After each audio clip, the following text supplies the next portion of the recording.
There's an old saying that to err is human. But in fact, that's not true. Because the part of your mind that analyzes information to make decisions and solve problems is actually incapable of error.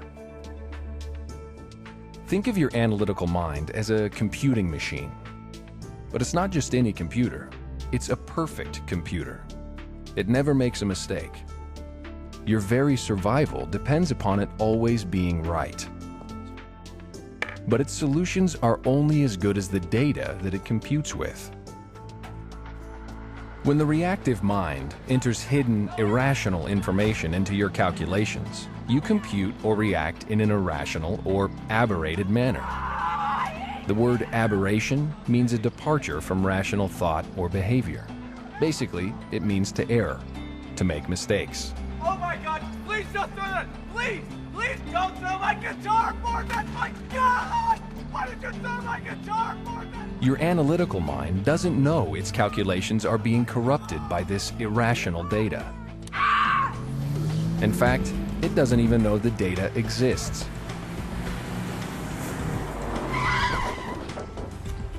That's because during those moments in your life that contain some degree of pain, your analytical mind shuts down in an effort to protect itself, like any sensitive machine would. At that point, your reactive mind immediately takes over and starts recording. This is a cruder, more rugged part of the mind, constructed to withstand the shock of pain. But these incidents aren't memories as we think of them. The experiences recorded in the reactive mind are called engrams. They're like movies, except they contain all your perceptions: sight, sound, Are you okay? smell, taste, and sensation, including everything people are saying around you during the incident. Came out of nowhere! Engrams are complete recordings, down to the last accurate detail, of every perception present in a moment of pain and unconsciousness.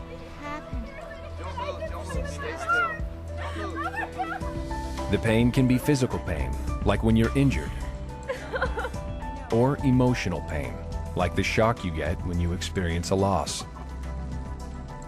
The unconsciousness could be total, such as when you're knocked out from an accident, or when you have anesthesia. Or it could be times when your awareness is dulled, such as when you're sick, injured, or when your body is poisoned, such as with alcohol or drugs. Now let's take another look at the example of getting sick from eating tainted food, which acts as a poison to your body. It's an engram.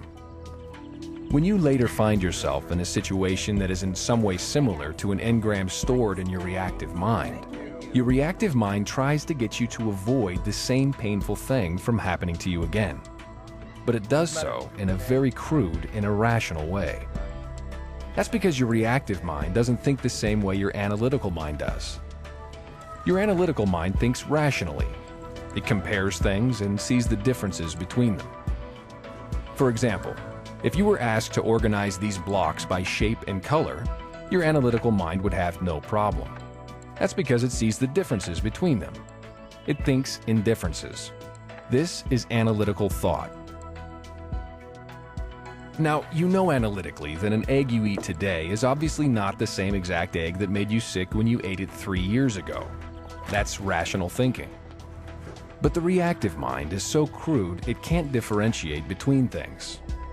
If asked to organize these blocks, it would think every block is identical to every other block.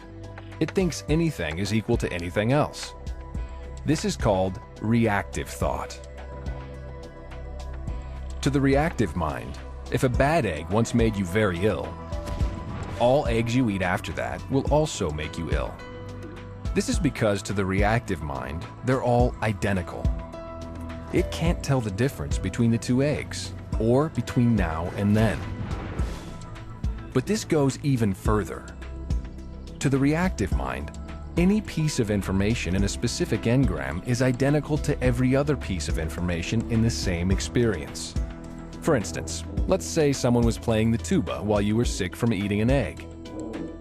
To your reactive mind, every egg is identified with every other egg, and all eggs are identified with the feeling of being sick to your stomach. And feeling sick to your stomach is identified with the sound of a tuba. So later in life, if you hear a tuba playing, you could start to feel nauseous. Your analytical mind will rationalize that you feel sick for some other reason. This is called justified thought, the excuses you make to explain irrational behavior. But in fact, your reactive mind, acting below your level of awareness, is turning on the same pain from the original engram to stupidly warn you to stay away from that tuba, because it's identified tubas with getting sick to your stomach. In Dianetics, this reactive type of thinking is referred to as anything equals anything equals anything, or A equals A equals A for short. In lower levels of life, this reactive behavior is a survival activity of a sort. When a fish is injured, his reactive mind records all the perceptions regarding the injury. And whenever these later appear in his environment, his mind will make him run away. But in a human being, this survival mechanism has long outlived its usefulness, but it's still there. What if it's not merely an egg that you're being irrationally warned against? What if it's someone you know? Or something you do? Or something you want to achieve? Your reactive mind operates solely on a stimulus-response basis. It's attempting to aid your survival, but its wild errors are actually just suppressing your efforts to survive.